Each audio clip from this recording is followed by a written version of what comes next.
দর্শক এবার চলে যাচ্ছে বান্দরবানে, সেখানে আছেন সহকর্মী ইয়াসিনুল হাকিম। ইয়াসিন, বান্দরবানে পুনর্বাসন কার্যক্রম নিয়ে বিস্তারিত জানাবেন।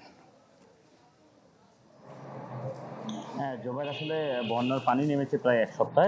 এক সপ্তাহ যাবত আমরা দেখেছি দুর্যোগ ত্রাণ মন্ত্রণালয়ের মন্ত্রী এখানে সফর করেছেন এবং জ্বালানি প্রতিমন্ত্রী সফর করেছেন, পার্বত্য চট্টগ্রাম বিষয়ক মন্ত্রণালয়ের মন্ত্রীও সফর করেছেন।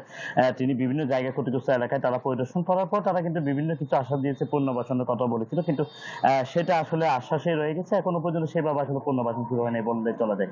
আমরা দেখেছি পার্বত্য চট্টগ্রাম উন্নয়ন বোর্ড, সড়ক বিভাগ এবং এলজিইডি সহ বান্দরবান পৌরসভার ব্যাপক পরিমাণে ক্ষয়ক্ষতি হয়েছে। প্রায় 183 কোটি টাকার মতো তারা ক্ষতিপূরণের ইতিমধ্যে চাহিদা প্রেরণ করেছে।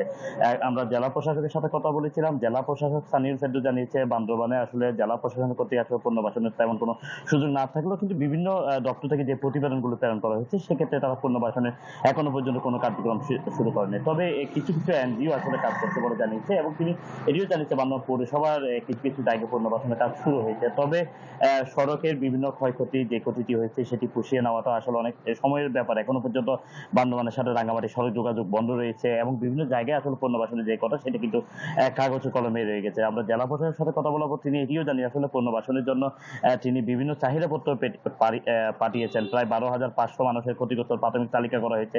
সেটির সংখ্যা কিন্তু এখন বাড়তে শুরু করছে, নদী ভাঙন শুরু হচ্ছে, নতুন করে বিভিন্ন ক্ষত চিহ্নগুলো তৈরি হচ্ছে। আবার আমরা যদি সাধারণ মানুষের কথা চিন্তা করি, এখনো পর্যন্ত অনেক মানুষ বাড়িতে উঠতে পারেনি, তাদের ঘর বাড়ি এখনো পর্যন্ত বিপর্যস্ত অবস্থায় রয়েছে এবং তারা কিন্তু বাড়িতে উঠতে পারেনি। সব মিলিয়ে পুনর্বাসনের যে কথা সেটা কিন্তু আসলে এখনো পর্যন্ত এখানে শুরু হয়নি বললে চলা যায়।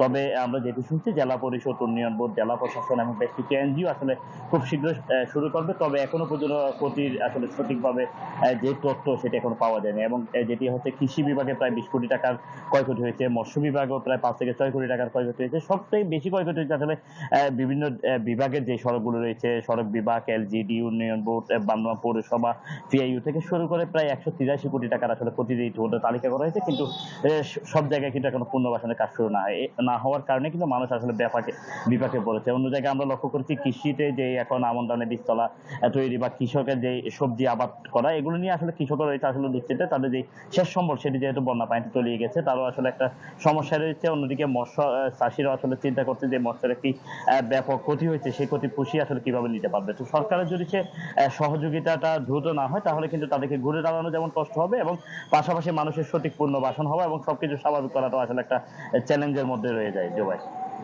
ইয়াসিন, ধন্যবাদ আপনাকে। দর্শক, বন্যা পরবর্তী পুনর্বাসন কার্যক্রম নিয়ে জানাতে বান্দরবান থেকে যুক্ত হয়েছিলেন সহকর্মী ইয়াসিনুল হাকিম। এর আগে কক্সবাজার থেকে যুক্ত হয়েছিলেন আরেক সহকর্মী আজিম নিহাত।